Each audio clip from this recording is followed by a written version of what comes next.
I think one of the most difficult things when you have an alcoholic in the family, especially if it's a spouse, is that there's never a single minute of peace or relaxation. Usually it's a series of one drama filled, toxic filled event after another, especially when you go on vacation. And I can remember really the last time I traveled with my wife to New York, and it was it was 4th of July. I can remember it.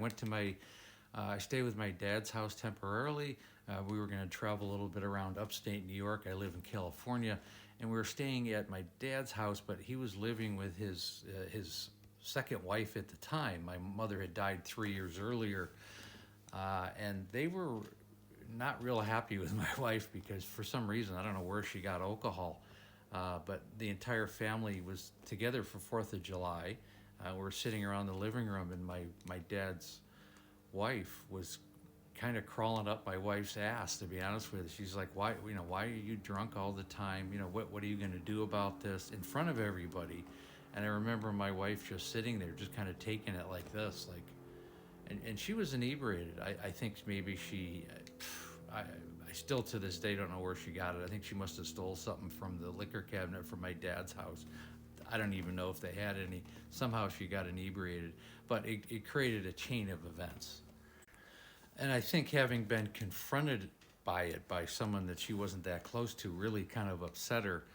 She remained quiet, but I could tell it was really affecting her because it was around grandkids, it was around my brother and sister, it was around my my my dad's girlfriend's family, and everybody was just kind of focused on my wife. And then everybody went outside. There was a giant fireworks across the street. They lived close to a park, and when the fireworks were going off that same night, about an hour later, my wife, she was in the living room. She fell over, knocked over a lamp. It was just the two of us because I couldn't even go out and look at the fireworks because I knew that she was starting to really kind of have an emotional breakdown.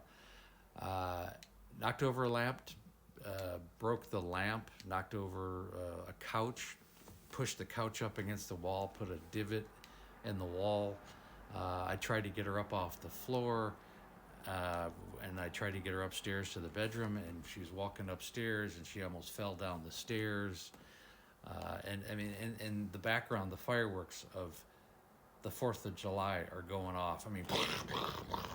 It's not like a war zone. It was very close, and I couldn't even go look at the fireworks. I couldn't even have a moment where I could just enjoy some time with my family watching fireworks on the 4th of July. And certainly, this is not a story to talk about how it affected me. This is a story that's a representation of what families go through on a regular basis. If you're in a situation where you are in a family situation, and everybody knows that alcoholic drinks. I mean, the alcoholic may not be able to admit it. They don't think everybody knows, but it's just so obvious, and that's the scariest part. Eventually, I got her upstairs into bed, and I realized the next day we absolutely just had to get out of there. I was mortified. I talked to my dad.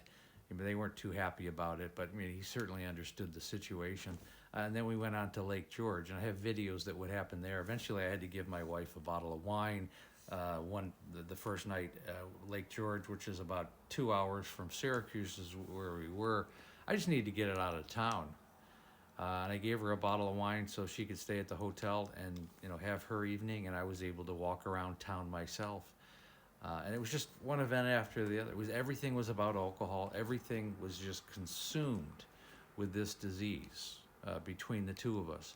I had booked a boat that went around Lake George the following day, and my wife, within 5 minutes of the tour starting, went downstairs to the bar and again drank herself pretty much into oblivion while the tour was going on for the next hour and a half. And employees had to help me carry her off the boat and get to the car. And it was just another event. And then you had to deal with somebody who was completely inebriated, and then you had to get her alcohol because if she didn't, she would have gone into detox and started dry heaving and vomiting, and it was just an impossible situation. And then, at the end of this trip, I've told the story about the airport in San Diego when we finally landed after a long day of traveling, and my wife snuck back into the airport as I was walking out the door, and it ended up going to the airport hotel, the airport bars in San Diego, and for 2 hours disappeared and drank herself again into oblivion, really until I had to call and page and get security to bring her back downstairs, and eventually she did.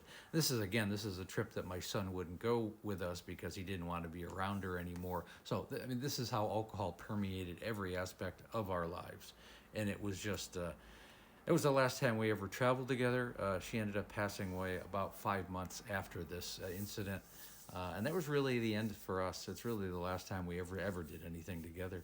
And it was really the end of a 25-year journey. And I tell this story, really, the only reason is to help other families understand what they're going through and maybe to take action on that. Because, and for other alcoholics, is understanding how you affect your family. And this is not a road for anybody to go down in any context.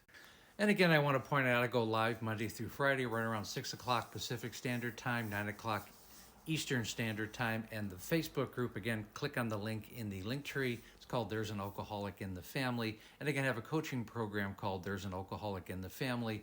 Set up a Zoom call. Again, link is in the Calendly link. And again, thanks for listening.